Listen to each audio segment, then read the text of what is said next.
Indiebnb. Today I have the pleasure of getting to know Anna Margo out of LA. Anna, how we doing? How's the Mm. weather out there? Is it sunny and 70? It's sunny and really windy today for some reason, but I like it. It's a kind of a vibe. Thanks for having me Well, on. of course, of course. We are super excited. Your label mates or you're managed by Mac and Gold is another one of our artists that we've spoken with, and we're super excited to get to know you a little bit better. And I want to get into it. Like, how did we get into this? You're a trained piano player per college, but talk about getting into this industry and what Yeah, inspired you to do it. for sure. So originally, I never really had concrete plans to enter the industry and do this professionally. I just always had a really big passion for music, and I've been playing piano since I was like 8 or 9. So since then, I've been classically trained, doing competitions and stuff like that. So I was really deep into the classical world, and writing music for me was just like an outlet. It was just something that I loved to do, and it felt like a privilege to be able to do. I never thought that I'd be in the position I am today actually pursuing it. So I feel really blessed to be able to do that. Um, it wasn't until like sophomore year of high school that I decided to really put everything into it. I homeschooled after my freshman year of high school and kind of just took a gamble. I had no manager at the time. I had no plan. I had no like guarantee that I would ever, see anything come out of it. It was just, a feeling I had, a feeling my dad had. And he believed in it more than I did, if I'm being completely honest. Uh, he also was really musically inclined as a kid. So he's kind of living his dream through me. So it's kind of just like me and my dad kind of doing this together. And over the years, I've just met people in the industry that kind of helped get me to where I am. Personally, I started posting covers on YouTube when I was like 15, 16, and a couple of them went viral. And that's how I met my first manager. Mhm. And then very quickly, I was like, I don't want to do covers. I just want to write songs. I just want to make something original, whether that's for me or for someone else. So for a few years after that, up until now, I've been writing for other artists and Mhm. taught myself how to produce, bought a bunch of gear, and just started to like pick up the pace that way. And yeah, so for the past few years, it's just been mainly like writing, producing for other people till I could figure out like what my sound is and Mhm. what I want to say to the world and how I want to like kind of come out as an artist. Took a minute to figure that out, but we got there. I like it. I like it. So, you guys take a gamble. When you're a sophomore. I mean, like that. Before your sophomore year of high school. I mean, that's a big step. Now, with your piano competitions, I mean, what was your I guess, did you have a go-to piece that you would be like, all right, this is what's going to close this thing down. I'm going to win it with this one, or like, did you know, talk about those competitions a little bit? Yeah. Like, Tash and I are both sports guys, so we always I like this competition in it. We want to see what's the closer. You got it. So basically, how those competitions work, they give you like an outline. So they say you're playing three pieces. The first one has to be something by Bach, like the composer, for example. It has to be like a fugue by him. And then they say, like, oh, the second piece has to be like a prelude by like one of these composers. And then the third one has to be like this, for example. So they kind of give you something to go off of. And that way it's like, it's fair judging the other students because Sure. you're all playing under the same kind of like guidelines type of thing. But I just like the ones that sound harder. So I like the flashy ones. And I was actually like I had only been playing for a year when I did my first competition. And I went in my age group and I won first place the first year. And they were shocked that I'd been only playing for a year. And then I went back the next year again with my age group and competed again and won first place again.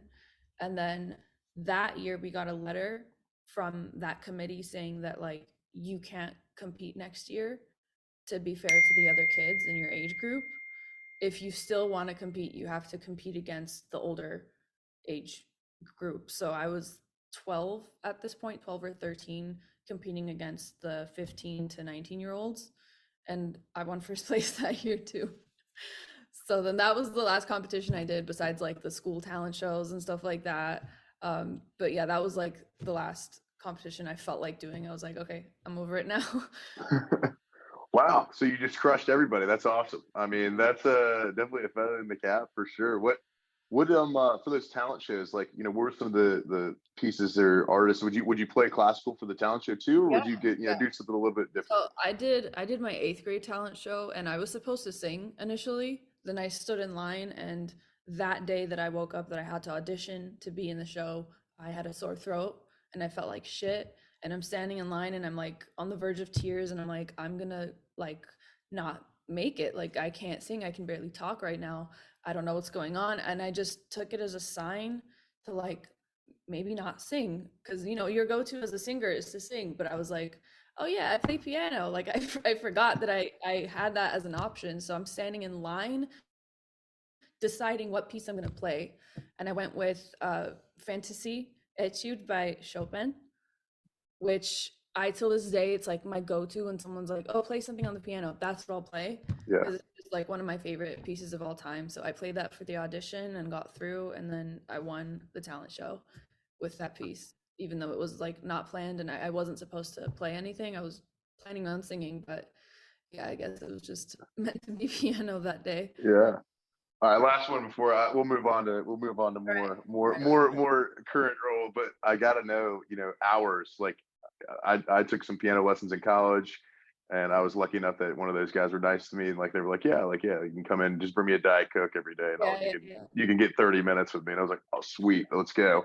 So hours upon hours of practice for you. Like, what was the practice strategy, every day, for So you it was to a get to fight. that point? It was a fight at home every day to practice. I didn't practice as much as I probably should have.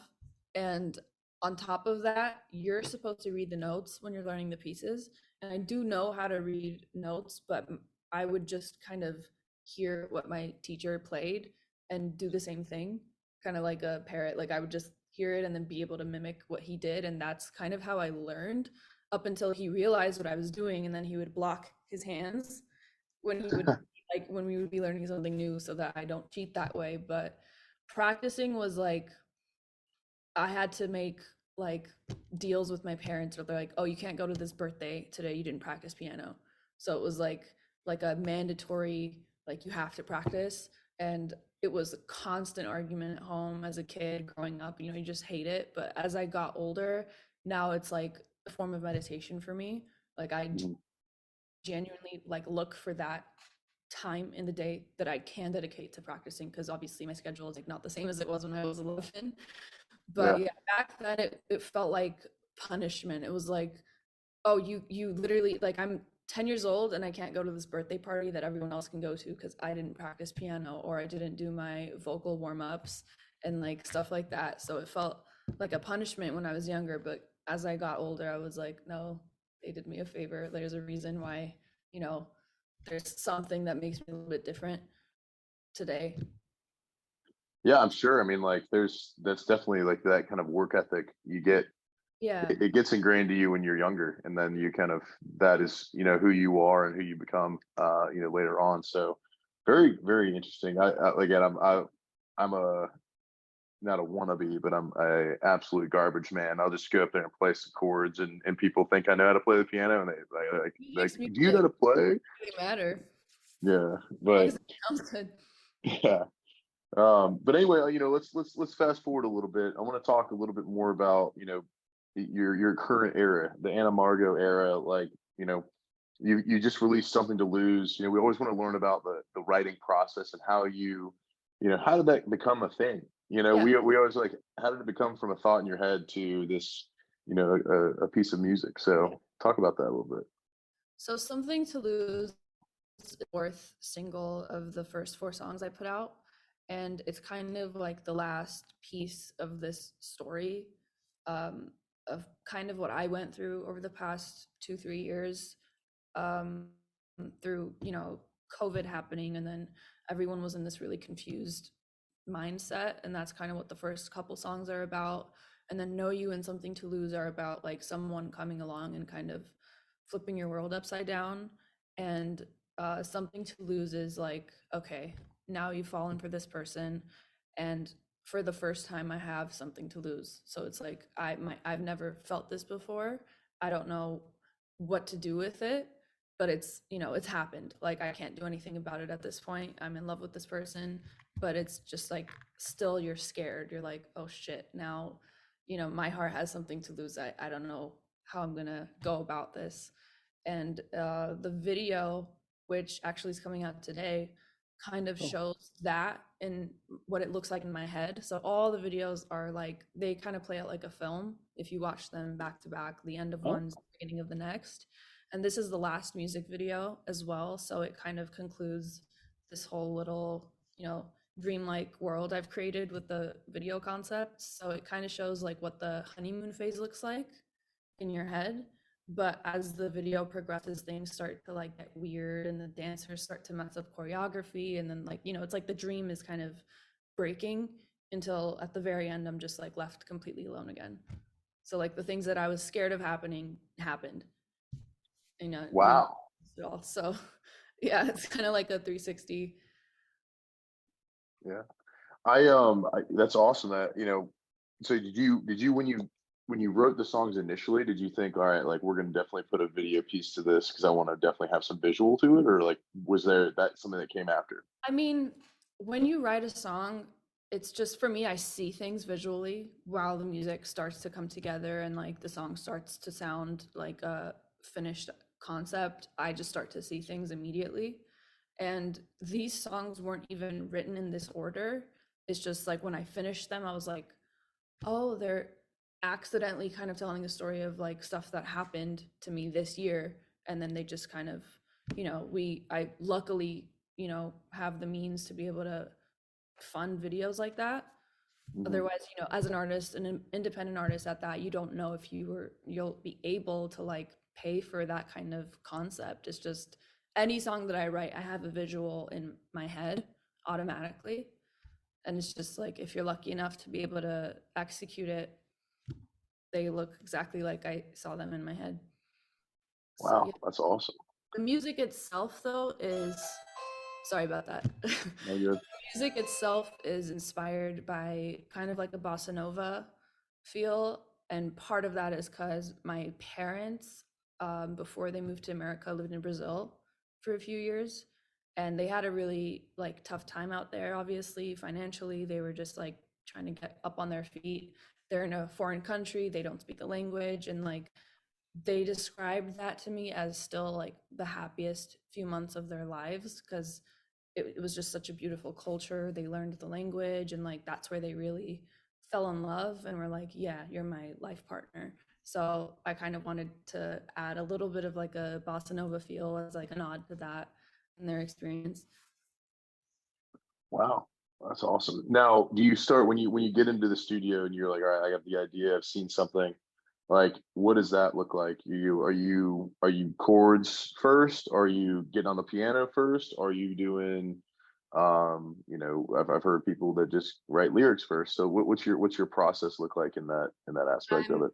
I'm definitely a chords and melody first type of person, and Hmm. then lyrics always come last for me. So yeah, I definitely like come up with the music first, whether that's like, oh, I was practicing piano and then I accidentally came across these chords and was like, oh, that's dope. And then I'll just pull out my phone and start like humming to it, writing melodies until I've like really got something. Or it's like, you're in a session with different producers and you guys start going through loops together until something like comes at me and I Hmm. just, get inspired by it. But I'm always definitely like chords first, then melody. I'll do like an hour of different melodies and record everything and then go back and pick like what the best one was. So yeah, I mean the process varies depending on like what the situation is, but usually melody, chords, and then I'll start building the production around that.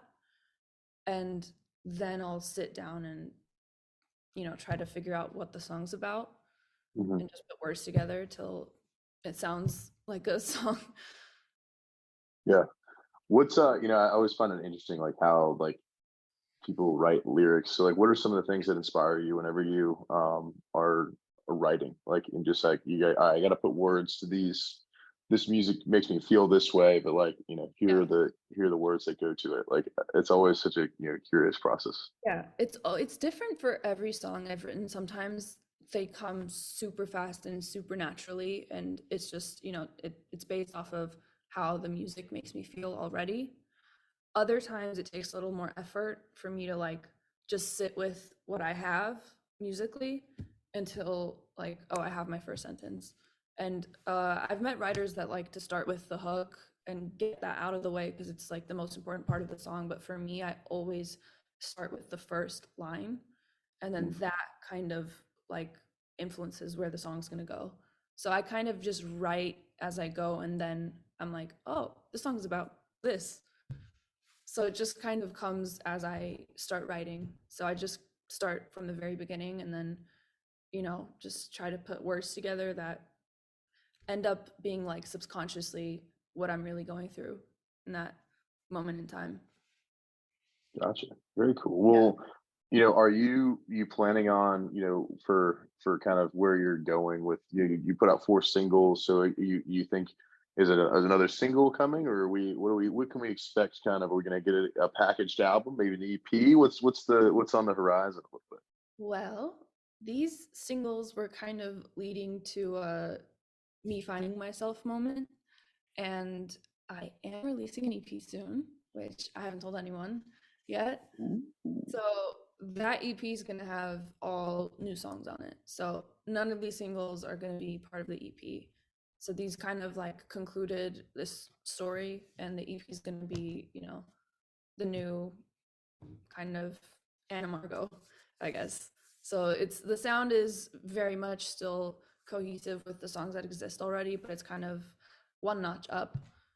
But yeah, that's what I'm working on finishing up right now. We don't have a date yet, but definitely this year and definitely sooner rather than later. So I'm really excited about that.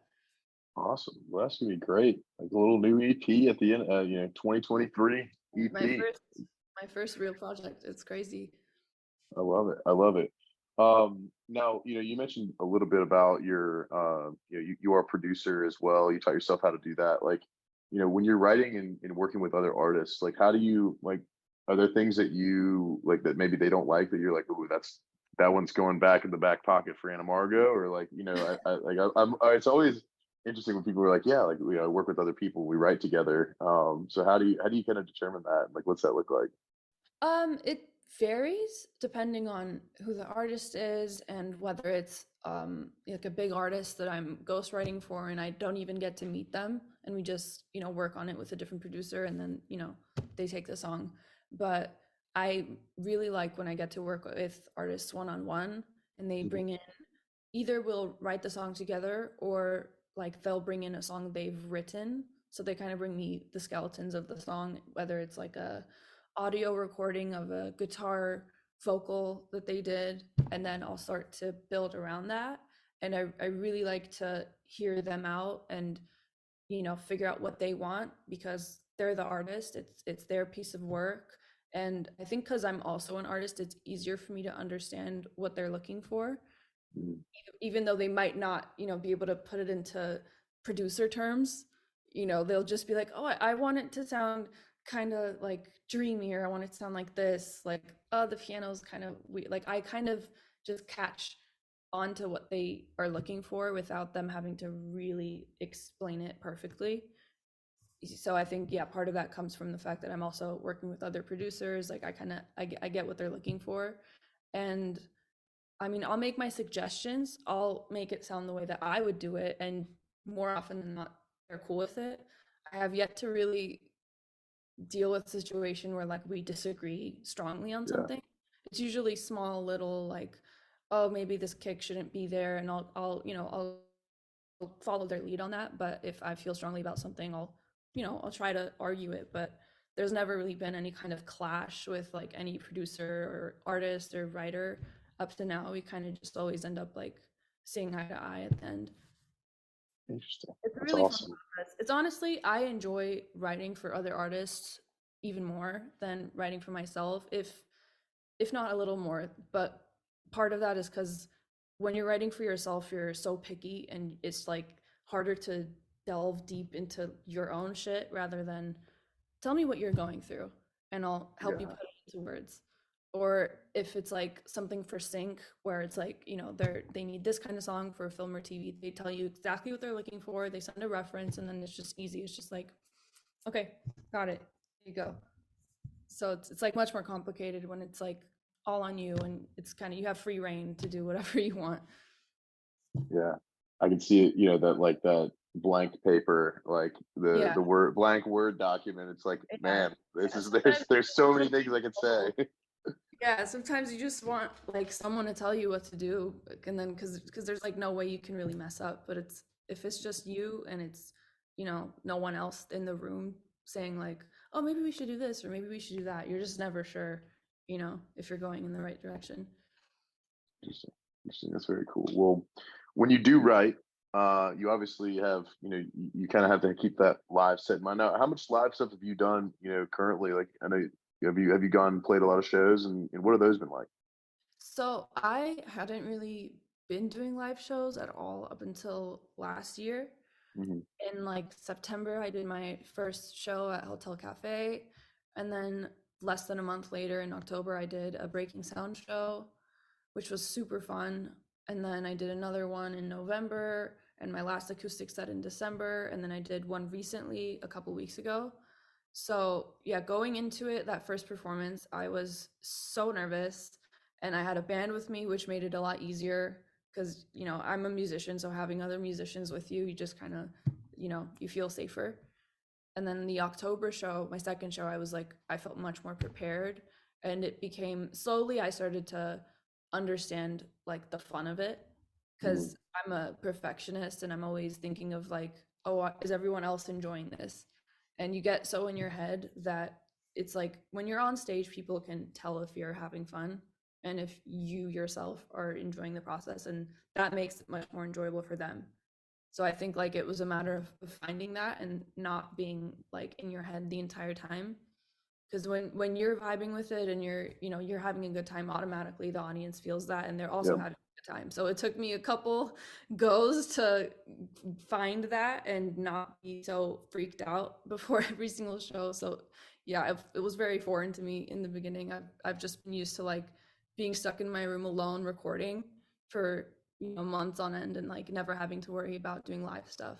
Like I thought this was going to be much further down the line than it was, Yeah. but I'm now at a point where I look forward to it and I'm honestly super excited for the next one.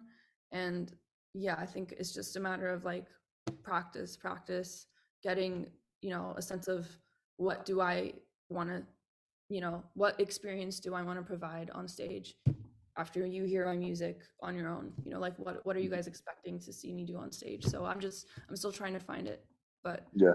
getting closer every time. I like it. I like it. So what, I think like I ask this to everybody, but what is it, I've never been to an Anna Margo show. Some people I have seen whenever they've come on Yeah. here, but it's what can I expect? Uh, I'm walking into the Masquerade here in Atlanta, Georgia. I'm walking into Smith's Old Bar and we're excited. Maybe I've had a couple cocktails. I don't know. We'll see. yeah, But yeah. Okay. like, You can probably expect someone on guitar next to me, maybe someone on bass, someone on the drums, that's for sure, and me in front of keys. all So right, I don't like to sit and play while I'm singing, but I'm just standing and I have my keyboard in front of me, all and right. we tell the story as we go. It's always different. It depends on like what the vibe that night is, but it's always a fun time. Yeah, we just like go on this journey together based off of like the music, and it's always been like super fun. And I feel so much more comfortable up there with the keys, even though Mhm. technically it might be harder to play and sing, but I just feel more like me when I'm just like playing and singing. There's a lot of piano solos and like moments with like guitar and like jamming out. I might pick up a guitar next time, so we'll see. All right. Yeah, so a lot of like musicianship for sure, just because it's just always been a part of me. But yeah, And we're gonna break out some Chopin at any point. I mean, like I mean, there's potential. maybe you're not far off. I like it. I like it. I mean, I would go up there and be like, "Hey guys, I won a contest. I won multiple contests with this one," and just Oh my go in God. and crush it. I Not a mean, bad I idea. Not a bad I'd idea. be I'd be bragging about that Yeah, for yeah, years. I mean, that's so cool. So, well, great. I mean, like, that's a full band with some keys. I mean, I expect some high energy. I like it. I yeah. think that the term journey is such a good term for like a concert because, like, when you walk in there, like, you really do own the room, and like, you Yeah, don't, yeah, you're taking everybody with you wherever you're yeah. going. So, um, well, awesome. Well, I think we're ready for some Pete Peterson party pack of questions. Okay. This will be the hardest part of the interview. You're going to have to figure out if you like, one thing or another thing more. And so very, very good. But we'll roll into it. Pete Peterson's party pack of questions. 20 questions right in a row. Cake or pie? Anna Margo, let's go. Cake or Let's go. pie? Take my pie. Cake or pie? Sorry, cake or pie? Cake or pie? Oh, Yeah. pie. Salad or soup? Salad. Sunrise or sunset? What are you seeing more of these days? Sunset. I don't get Would you up early. rather hit would you rather hit a home run or score a touchdown? Touchdown. I feel like that's way more hype. I like it. All right. Night in or night out? What are you doing more of? Night in. All Definitely right. night If you were to go out and your jam were to come on at a party you were at, are you more likely to do the robot or the worm? in. The robot. Definitely robot. Okay. All right. The worm is that's hard. Guac or queso when you go to your favorite Mexican spot? Guac. All right. She's guacking around. I like it. All right. Waffles or pancakes? Ooh. I'm gonna go waffle. All right. I like it. Coffee or tea with your waffle? Coffee. All right. Dogs or cats? I'm biased because I have dogs, but I love cats. But I have to go dogs. All right, dogging it up. Are you more like a ninja or a pirate? Ninja. All right, stealth into the night. Gatorade or Powerade? Um, Gatorade? All right, all right. Toast or bagels? Toast. Chips or pretzels? Chips. All right, all right. Fries or tots? What was the second one? Tots? Tater Tots. tots? Fries. Fries. Yeah. All right.